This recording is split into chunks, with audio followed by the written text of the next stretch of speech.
there's supposed to be no escape, no alternate ending when the switch is flipped or the trapdoor is released. But sometimes life throws a curveball and spares even the most heinous of people. Executions are intended to be a criminal's final moments, but there have been those that have escaped their planned death as if to spit in the face of the system that put them there. Sometimes it's a temporary escape, as the system always seems to get its way. But these survivors of their own execution are a fascinating breed that have done the impossible. Or maybe their devious acts are just the makings of my own twisted imagination. It's time to be put to the test to see just how perceptive you really are. Are the following tales fact or fiction? The line that divides the factual from the unreal has long since blurred. The tales we once thought fantastical, now implanted as true. To decipher verity from the imagined, you must break from the ordinary and consider a universe where the outlandish prevails. Can you expand your mind to see beyond our perceived reality? Can you decide what's fact or fiction? My first story is that of a literal man of steel. He may not be faster than a speeding bullet, but he's apparently stronger than one. After being captured by Confederate soldiers during the Civil War, Tim Daly found himself staring down multiple rifles, something that, for many, would have been a guaranteed death sentence.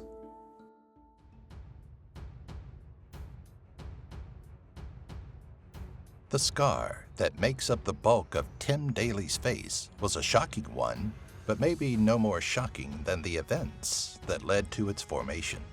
At the height of the Civil War, Daly had found himself separated from his fellow Union soldiers, forced to flee from the persistence of the Confederate troops that seemed to hunt him at every turn. He didn't make it far before being picked up by the enemy. But that's not where his unfortunate story ends. Not long after his capture, Daly received the word he had expected, that there would be no alternate options for him. Without convening and deciding a fair and just sentence, the young soldier was immediately sentenced to death. An enemy to the Confederates' cause, there was no place for him in the world they hoped to create. With no more than enough food to barely keep him alive until his execution, Daly faced a definite end brought on by his dedication to a cause he would never live to see fulfilled. When his time came, on the 18th day of the third month of the year 1863, the Union soldier wasn't ready to die, but there would be no escape from the firing squad that stood in front of him. He stared down the barrels of each rifle, wondering which would wind up firing first, just to be the man that shot down the Union prisoner. The process was slow, certainly slower than it needed to be, but eventually the order to fire came. Daly felt the first two bullets hit him and punched through the flesh of his chest. Another struck him in the shoulder before any semblance of pain was masked by the fear of his imminent death. He heard 9 gunshots and could feel his blood oozing from each of the 9 successful hits. He squirmed against his restraints and struggled to keep his head up, but he could hear the footsteps loud and clear as they approached. One final gun was fired, this one much closer than the others, and he felt the impact strike the right side of his face. Daly could feel the life slipping from him, but his mind refused to give in. Even as the world around him turned black, he was still alive. The last thing he could feel was his body being lifted, dragged, and eventually tossed on an unknown pile. Hours later, still bleeding, his face mangled from that final shot, Daly regained consciousness.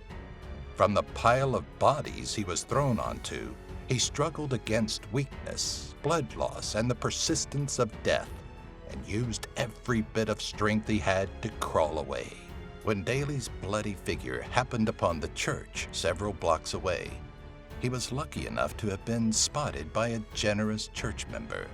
Daly's wounds were tended to, and he eventually recovered from the impossible.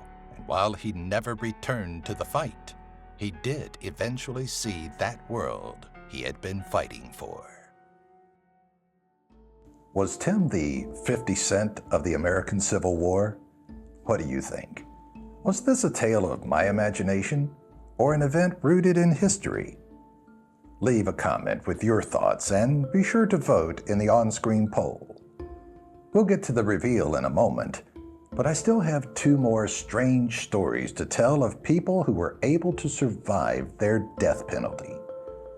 The next one follows Robert Grossman, a mid-19th century killer that found himself on the wrong end of the law, and a vengeful father.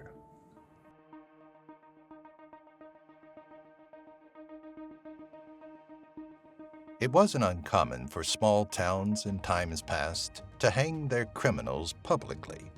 In fact, everyone would come out to observe the spectacle, something of a crude form of entertainment. But when it came to Robert Grossman, the alleged murderer of Tiffany Jacobs, the rural town of Owensboro wasn't there for the show. They were there to make sure that sick SOB didn't somehow escape his sentencing. Within the crowd was Tiffany's father, Isaac. He was known throughout the Midwestern town as a gentleman, a man that would give someone the shirt off his back to help someone in need. But any sign of kindness he once had vanished with the death of his girl. Now, as he stared down Grossman, watching as the executioner tightened the noose around his neck, his eyes burned with anger. There was no ceremony to Grossman's execution. With few words said about him, he was dropped and the rope pulled tautly. Grossman instinctively kicked as if to find a solid surface, futilely pulling the rope from his neck. Even to those watching, his death seemed to take longer than expected. As Grossman's body continued to move and his throat gargled, Isaac stepped out from the crowd, lifted a pistol he had stowed, and fired a round into the killer's chest. The chaos that followed ended with Grossman's still body lying bloodied and on the ground, and Isaac carted off for endangering those around him. Though he left under the assumption that Grossman had died, as did those that cut him down and much of the crowd that gathered to watch, he still impossibly drew breath. It wasn't something Owensboro had ever experienced, but Grossman's gunshot wound was tended to and he was eventually nursed back to health.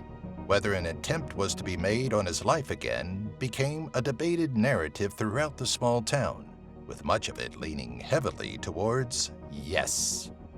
In that time it was taking to decide, the killer's heart still beat. And though Isaac had been locked up and left tormented at the thought of his daughter's killer still alive, Tiffany's father had his own supporters. It was a quiet night in town when half a dozen people made their way to the small jail where Grossman remained. The group of people, a blend of Tiffany's extended family and concerned friends of the family, took the jail as theirs that night for one purpose: to free Isaac and allow him the chance for revenge once again. While they expected resistance from the local law officers, those watching over the cells that evening were also keen on helping Isaac deliver much-needed vengeance, which, with one bullet to the killer's temple, he fulfilled. Well, that's some luck Grossman seemed to have, but was it real? That is, did a man like Grossman survive the gallows and a gunshot, only to be murdered in a communal act of revenge later on? Leave your thoughts in the comments and vote in the poll before we move on to one final story. This one may have you pondering the argument of the inhuman nature of the death penalty. Does a man guilty of murder deserve to suffer? Keep that question in the back of your mind as we look into the case of Darren Garner, convicted murderer, and death row inmate.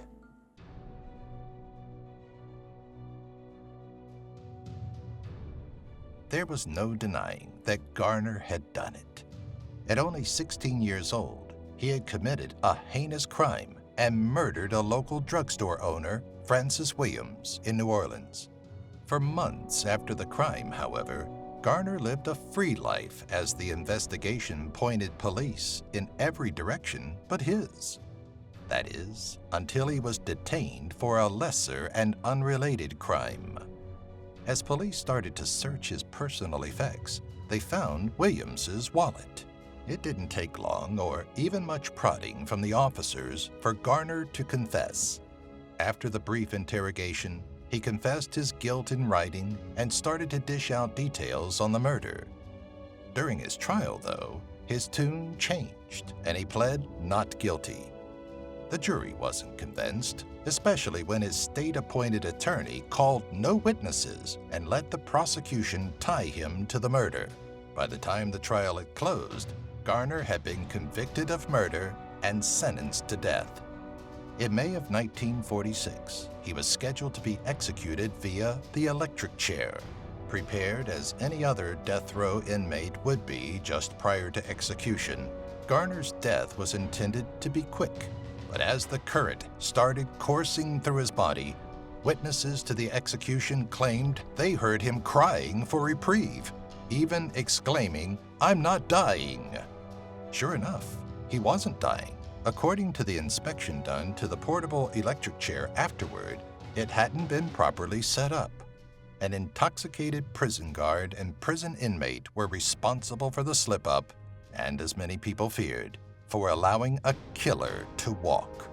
Garner didn't have it that easy, however. Despite the help of a lawyer who touted the execution as cruel and unusual punishment, Garner's appeals went unapproved. Within a year, almost exactly to the day, he returned to the chair for a successful execution. Shouldn't the botched execution have led to a change in Garner's sentence to life in prison? I'd like to know what you think. So while you're determining whether or not this tale was based on a true story, make your way to the comments and let me know. Also, be sure to vote in the on-screen poll, because we've come to that time, that moment that you've been waiting for, the reveal. Are you ready to find out if you can decipher between fact or fiction? Let's look back at tonight's 3 stories and find out which were born from reality and which were fabrications of the imagination. Let's go back to the beginning, to the story of Tim Daly, the Union Civil War soldier that survived the firing squad. Clearly, that was a story I cooked up all on my own, right? Well, not entirely. Change out Tim Daly for Wenceslao Mogel and the American Civil War for the Mexican Revolution, and you have yourself a true story. Wenceslao is recognizable due to the scar left by the final close-range bullet. In 1937, Mogel went on the Ripley's Believe It or Not radio show to tell his story.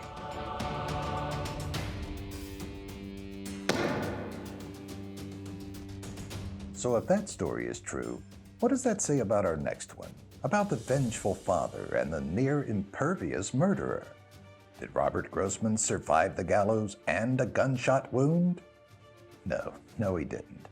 Actually, in fact, the entire story was completely created by yours truly.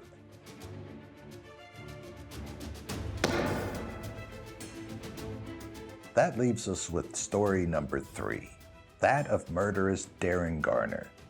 Do you think he suffered a botched execution only to be faced with the chair again? For that answer, I point you to Supreme Court case Francis versus Wes Weber. The man was Willie Francis, and yes, he did survive his execution due to a poorly set up chair, thanks to an intoxicated guard. Francis attempted to appeal his sentence after the mishap, but 1 year and 6 days later, he was back on the chair again. This time, he wouldn't survive.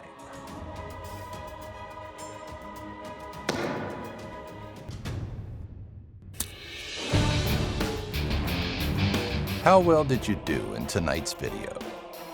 Did you look past the deception of our world and define the off-blurred line that struggles to separate lies from the truth? Let us know in the comment section below. And should you find the urge to test your perceptions again, be sure to subscribe and join us next time when we ask you to decide what's fact or fiction.